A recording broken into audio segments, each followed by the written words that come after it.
This conference will now be recorded. Hello, everybody. Welcome back to all the Fed employees out there, whether you're viewing this session or listening in on our podcast series. Jeff Rediger here. I'll introduce our special guest in a moment.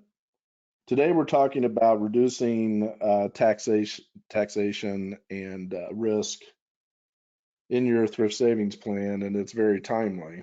There's a lot of uncertainty out there. What we try to do is bring our network of financial professionals in to help answer questions and be a resource to each of you.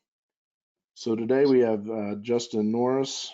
He is a government benefits coordinator, works with federal employees as well as state and local employees, a public sector pension expert. So Justin, thanks for joining us today. Thanks for having me, Jeff. Give the audience, before we get into the questions, give the audience a little background on your practice and how you built a financial practice centered around public employees. Yeah, we started helping public employees over a decade ago, mainly in the school systems, mainly in Louisiana, but it didn't take us long. We got over to Mississippi and kind of spread through what I consider now, the SEC, and don't want to limit there either. We've been helping people in New York, North Dakota, Illinois. So we've been steady growing, but we're based down here in Louisiana. I've been working with federal employees pretty much exclusively the last 4 years. Well, then you're a perfect individual to help answer some of these very important questions, and the timing couldn't be any more appropriate. So what we want to concentrate on, I've had employees on a daily basis asking about their TSP and what they should do. And so what I'm going to do is I'm going to pose a couple questions that the audience out there probably has themselves. And at the end, please hang on. I'll give you instructions on how you can get a hold of us and Justin for follow-up meetings and phone calls. So when we wrap up, hang on for a second, okay, everybody? So let's get into some of the frequently asked questions we get. And, one of them, Justin, is what do you say to those employees that have been advised to keep their money in the TSP versus rolling it over to an IRA because of how low the cost is in the TSP portfolio? Yeah, that's a good question, Jeff. I get that one a lot myself. And let's go ahead and throw a little disclaimer out there right off the bat. There's so many of the federal workplace, the largest group of employees in the nation. So it's going to be a real, a big group. And so anytime you ask questions like that, but I'm gonna try to direct it in the tax perspective, since we're out here at tax time anyway. Everybody's got taxes on their mind. If you hadn't filed yours, you got till April 15th. So that's. Oh, by the way, that's been extended to the summer. That was announced today. Well, and we'll have to check on that, Jeff, but I think that was to pay your taxes. I think you still got to file by April 15th, but you got till June 15th to pay. So you have to file, but you don't have to pay. Well, no, we better not. We better scratch that. I thought that's what I read, man, but you're exactly right. They did do something today. The bottom line is it's chaotic right now. So that's right. I was surprised that they slipped that one in there myself. Yeah, me too. I just thought of that as we were talking. Okay, so on the taxation part, share with the group your thoughts on that.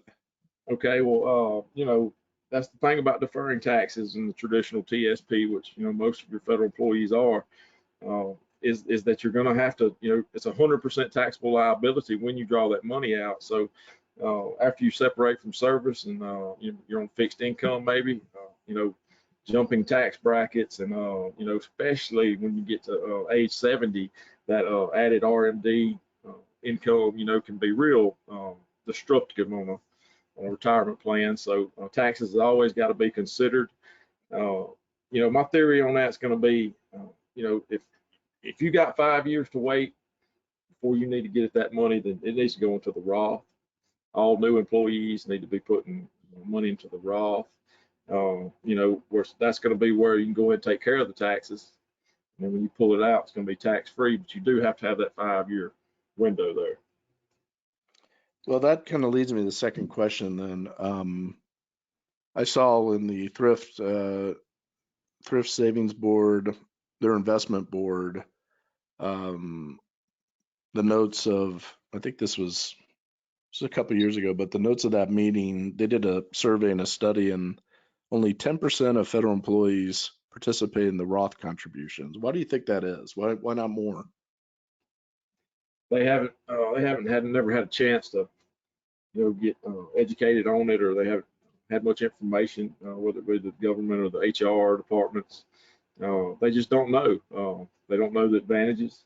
They're not comfortable enough with the terminology and stuff yet to, you know, to make a decision like that. So it's definitely, you know, a variety of factors, but you know, I've always, since I've been going in, you know, VA hospitals and USDA offices and, you know, any government offices, that's one thing I have tried to work at, you know, is trying to educate the people. That way they can make an informed decision on some good information, you know. So that's a struggle. I don't know how, but I wish they could get better at that, but you got to remember who we're talking about.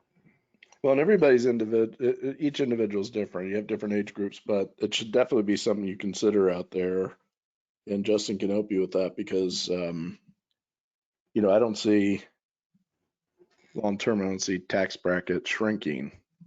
When you look at that 2017 tax reform bill that was passed, we took a 3% pretty much across the board lower, you know, it dropped 3%, so the brackets dropped and everything. So that was a good tax, you know, savings right there, and that's going to run out in 2025. So, you know, we need to take advantage of it now if we can, and exactly. That's about 5 more years. So those individuals that have accumulated money in their TSP, they're getting to the end. They're starting to think about how they're going to start taking income. What's the best way to withdraw TSP funds? Do you roll it into the annuity, lump sum? That's a great question, Jeff. I mean, that's one that we get. You know, it's one of the main ones that we get as well. I'll tell you, the one of the largest problems I've seen working with retirees and post-retirees, you know, in the federal system, just, you know, you need to start withdrawing some of that money, you know, when you retire, whether it's once you get 50, if you retire before 59 and a half, you know, maybe not, but once you get to the, you know, 59 and a half, 60 years old, you need to start taking some of that money out. The biggest problem I've seen is people not spending none of that money, and then they get at age 70, you know, and then they get a large RMD bill that's going to continue for the rest of their lives, you know, and by then they got later on in retirement. And so, you know, having, you know, a nice retirement account to help out into the retirement years is a great benefit and one of the biggest draws to the federal government. But, you know, you got to remember you have a pension and you have Social Security if you're FERS, in which most people out there are going to be FERS. So, you know, putting your money into another annuity income stream per se, you know, whether it be TSP or otherwise, is probably not going to be in the best interest for most people. In my opinion, that money should maybe be used as a not quite an emergency fund, but kind of like a semi-emergency fund, Yeah. where, and it's also a great place to take some risk inside the TSP. If you take a little risk, you know, test and see that you need risk. Well, I got a good recommendation on that. Riskalyze. Yep. Yep, is a website. For those of you that aren't sure at this crazy time we're in, if you don't know if you should stay where you're at, reallocate, go to cash, Justin has a really good test. It's a 3-minute risk test that you can take it. We can send you the link to an email. You can give us your cell phone. We'll send you the link, and you can download an app. It's going to give you a number from 1 to 100 on what your risk profile is, and then Justin can compare it to how you're set up. think it's something that everybody should do. It's not the end all, but it's a good starting point. Well, I was going to chime in there too and say that anybody giving you advice, that should be something that's done, in the beginning. Yep, For sure. exactly. That's for sure. So Riskalyze. So if you're interested in that, let us know. Before we wrap up, you mentioned RMDs. For those that may not understand required minimum distribution, could you explain that for those that are in the traditional Sure. contribution before we wrap up here? That could be a very confusing aspect of the retirement planning is the RMDs. RMDs are required minimum distributions. It's at age 70 right now, age 70 and a half actually, the government's going to require you to start paying some taxes on your qualified accounts, i.e. the TSP, traditional TSP. Well, the Roth TSP, that's another thing. That Roth TSP is not a true Roth platform, but it generates RMDs as well. So it don't matter where you have it, the Roth or the traditional, at age 70 and a half, the government's going to want their part in taxes that you haven't paid. And they want their taxes. Continue. Yes, sir. Yeah, that's going to continue from then on out. So, your spouse will have to take RMDs out from your account. So, that's something that starts then. And I touched on it earlier. Go ahead and start making them withdrawals. Even if it's 60 or 61, 62. And what that's going to do is that's going to give you more flexibility when you get up there around 70, because that you don't have no choice in that. That's just an automatic income stream. Well, great information, Justin. Important topics that are just scratching the surface of what federal employees need to be educated on. So I know you're busy. I want to thank you for spending a few minutes with us today. I appreciate you having me, man, and I hope some people listening, it helps out, and look forward to visiting with some of y'all. So on that note, if you're viewing this presentation at the end here, there's going to be a brief survey and expression of interest. You can put in a request for a complimentary retirement income assessment. Justin's done quite a few of those over the years. No cost to have a estimate of your FERS or CSRS, TSP, Social Security projections, and getting an eye on if you're on track or not.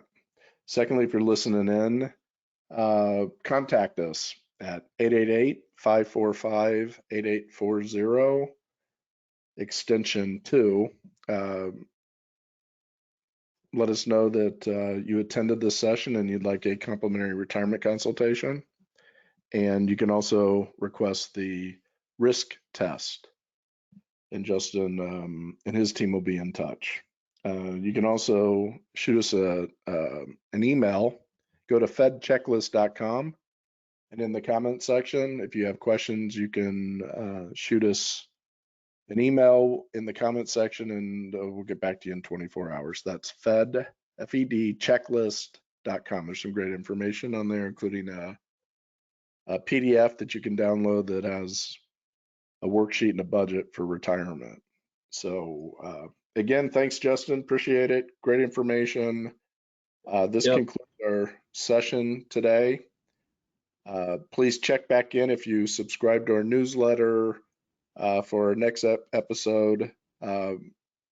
Should be posted. We try to post them every Friday, so make sure you check out our channels for the next session. This concludes the podcast and the presentation for today. Remember, Fed Resources is here to serve you. We have focused on putting federal employees first since 2008, and we're here to go beyond your benefits. Thanks a lot, and we'll talk to you soon.